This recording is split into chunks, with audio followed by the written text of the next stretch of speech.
Holy shit. I just got done reading Invincible 132. I know I'm a little bit late, but holy shit, things are finally happening again in Invincible. Obviously, this video is going to be full of spoilers, but I cannot believe what's happening right now. From the cover, I've seen the cover for like months now. The last issue really left us off on a cliffhanger, because in my experience, Invincible is pretty famous for taking several month-long breaks in between issues. More than just like 1 month per issue. It's like 1 month and then a hiatus and then a hiatus and then another month and then there's an issue. And that's especially bad when you're reading it and something is actually finally happening, like there was in the last issue, like Terra falling towards the ground and basically Nappa and Vegeta attacked. I was really curious about what would happen, and this issue is like a complete return to the reason why I love this series so much. It's like the arc where all the clones, not clones, but all of Invincible's alternate universe equivalents attacked Earth. It's back up to that, I think, that caliber, and the violence is back again. It's like Conquest all over again. I should mention what happens. So if you haven't read it yet, turn off the video. But Terra doesn't fall. She actually doesn't end up getting hurt at all, which surprised me. Well, I mean, like, her leg got broken, but they fixed it. That was a really cool moment, actually. I was surprised. I don't know why I didn't feel it, but when Oliver died, I didn't feel anything, really. I mean, maybe it's because he doesn't look anything like he used to. He doesn't feel like the same character as he was before. And it didn't, I mean, like, when it happened, it wasn't entirely obvious because this is Invincible.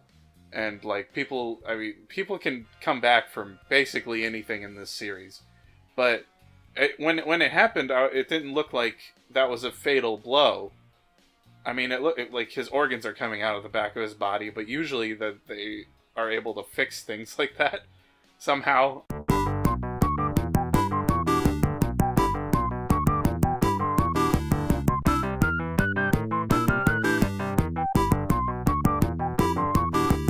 So I guess, like, throughout the rest of the issue, I had the thought that, you know, they're probably gonna fix him. He's probably gonna be okay. But then at the end, they're like, oh no, he is dead. I was like, oh, okay. That sucks, but it really hasn't sunken in. Maybe if I read through it again all the way from the beginning, like I have been thinking about doing. Maybe I'll probably do that. I'll probably save that for when it's over. That's another thing. I'll mention that at the end of the video if I remember. But the series ending, that really sucks. I didn't know about that. When Mark showed up with Thrag's son in his hand, like holding him up by his neck, I was thinking, you know what? Just do it. That would be cool if you just killed him like that. And I was like, yeah, he probably won't. And then I turned it over and he does exactly what I wanted him to do, and he was completely able to do it. I thought maybe it would, like, take some struggle for him to break the dude's neck, but he pops the dude's head off with one squeeze. And it's awesome. And then the purple girl comes back and destroys Adam Eve's face. But yeah, he destroys Adam Eve's face, and then Thrag comes up behind Mark and just tears him in half. I was like, what the fuck is gonna happen now? How are they gonna recover from that? It seems like that's it. And then, I guess this is kind of like an ass pull, but when she just completely rebuilt them and made Mark stronger a little bit, I'm not usually, if I like the story, I can usually deal with stuff like that. It didn't bother me too much. I mean, it was interesting. It was very visceral and heart-racing. It was a very emotional issue. I thought it was crazy. Things are finally happening again. It's very exciting. I can't wait to see what the next 12 issues are like. So I found this out kind of recently. They're ending Invincible in 12 issues after this one. I get it. I don't like it, but I get it. It's seriously the only American comic that I really love. The only one that comes next is, like, Empowered. I really love this series, and I wish that it wouldn't end, but I think it's really for the best that it's a complete, concise story from beginning to end, and not just like meandering for years to come. The problem with this is, if they tie it up, all the loose ends, and forget something, then they can't come back to it. It's just never addressed, unless they make a mini-series later on. That's what I'm always worried about when stories end, really long stories. Like, I'm always wondering about, like, one specific thing that they might have forgotten that I was interested to hear the end of.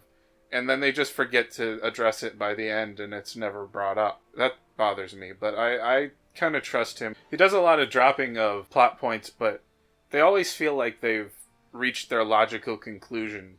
So it's not so much of a bother. Anyway, it was amazing. I can't wait for the next issue. I really hope that the series ends up in a good place at the end. But also, I want to see carnage and extremely violent, bloody battles. Those are good too.